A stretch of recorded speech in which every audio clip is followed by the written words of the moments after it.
Hi guys, तो आज हम आप लोगों को बताएंगे कि प्रैक्टिकल कैसे लिखे। बॉटनी जूलॉजी का प्रैक्टिकल कैसे लिखना होता है। फर्स्ट टाइम पता नहीं, मतलब समझ नहीं आता कैसे लिखना है। तो जैसे हम इसको 11th 12th में भी ऐसे लिखेंगे और कॉलेज के बाद भी आपको ऐसे ही लिखना पड़ता है। तो देख लेते हैं कि हमें लिखना कैसे होता है ना। तो जो हमारा लाइनिंग पेज रहता है ना, उसमें हम क्लासिफिकेशन जो भी रहता है, क्लासिफिकेशन है, फाइलम, क्लास, ऑर्डर, जीनस, इस सबको लिखेंगे। हैबिटाट, जियोग्राफिकल्स, डिस्क्रिप्शन है ना, और करेक्टर्स, आइडेंटिफिकेशन, इन सबको नोट करेंगे अच्छे से और अच्छे से लिखेंगे ताकि।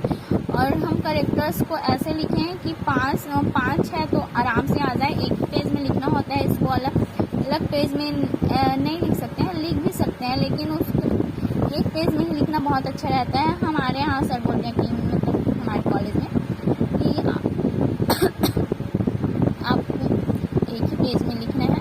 तो यहाँ इधर हमको डायग्राम बनाना रहता है, जो पूरा पेज रहता है ना, उसमें डायग्राम बनाएंगे आप, जैसे मैंने बनाया है, और अच्छे से नाम वगैरह को लिखेंगे और इसमें हम जो लिखना रहता है उसको लिखेंगे।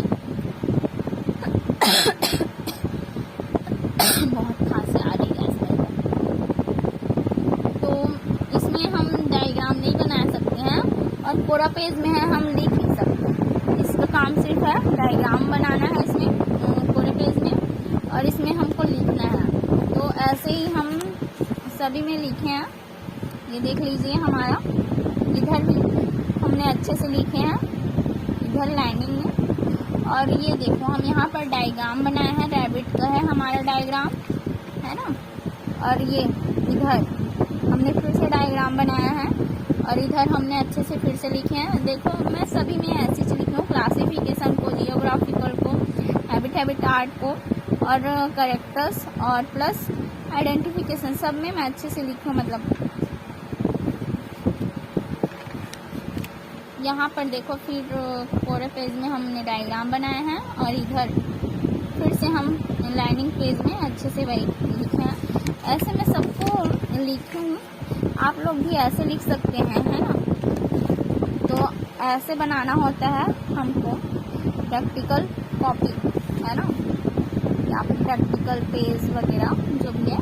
इस पेज में मतलब पेज अलग से भी मिल जाता है हमको, जो पेज थोड़ा अलग रहता है ना, पूरा पेज भी अलग मिल जाता है और ये लाइनिंग पेज भी अलग मिल जाता है, और दोनों मिक्स में मतलब साथ में भी मिलता है, जिसका कॉपी मतलब 20-25 रुपये तक मिल जाते हैं।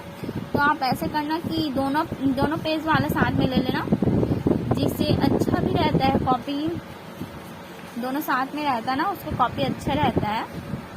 तो आप लोग अपने हिसाब से देख लेंगे और ऐसे ही मतलब आप लोग बनाएंगे प्रैक्टिकल और ऐसे प्रैक्टिकल लिखेंगे, देख लीजिए।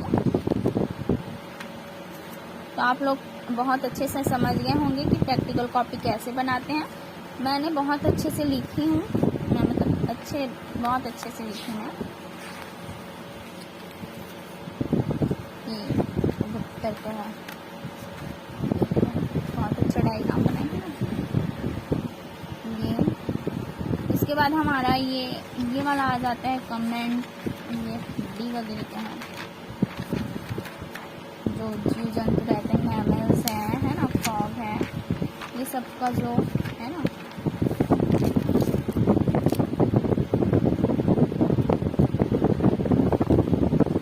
उसके बाद मैं टीएस का भी लिखी हूँ, आप लोगों को दिखाती हूँ।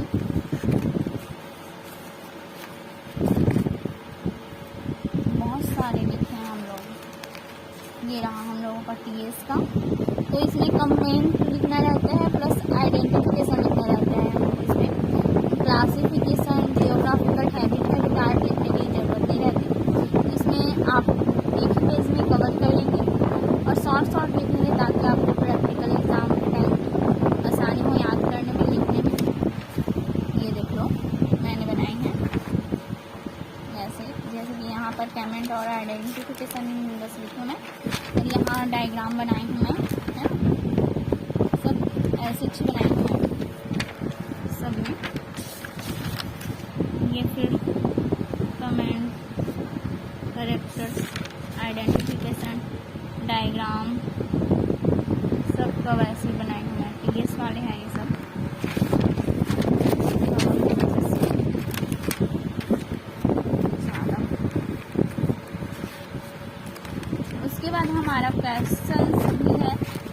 क्वेश्चन अगर देते हैं हमको, मतलब लंबा क्वेश्चन, तो उसको हम ऑब्जेक्ट बोलेंगे।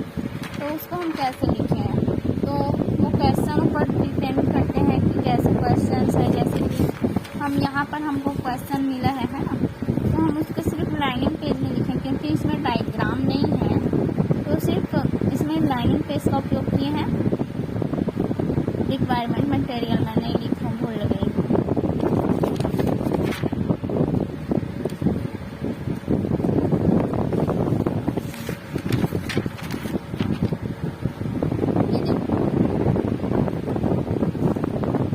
यहाँ डायग्राम नहीं है, तो हम सीधा लाइनिंग पेज में लिखे हैं इसको ऐसे। और इस ऑब्जेक्ट में डायग्राम है, तो मैंने देखो इसको ऐसे लिखा, ऑब्जेक्ट किए हैं, रिक्वायरमेंट मटेरियल, उसके बाद प्रोसीजर करके ये रहा हमारा डायग्राम इसका। और इधर एक और डायग्राम मिलेगा जो इस चीज़ का है, ये देखो। उसके बाद ये हमारा ऑब्जेक्ट आ जाता है फिर, और ये हमारा थर्ड। अच्छा, ये इसका डायग्राम है ना, और ये इसका डायग्राम है।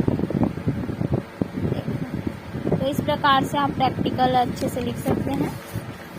और ये लास्ट में थोड़ा सा बचा था, तो इस प्रकार से हमारा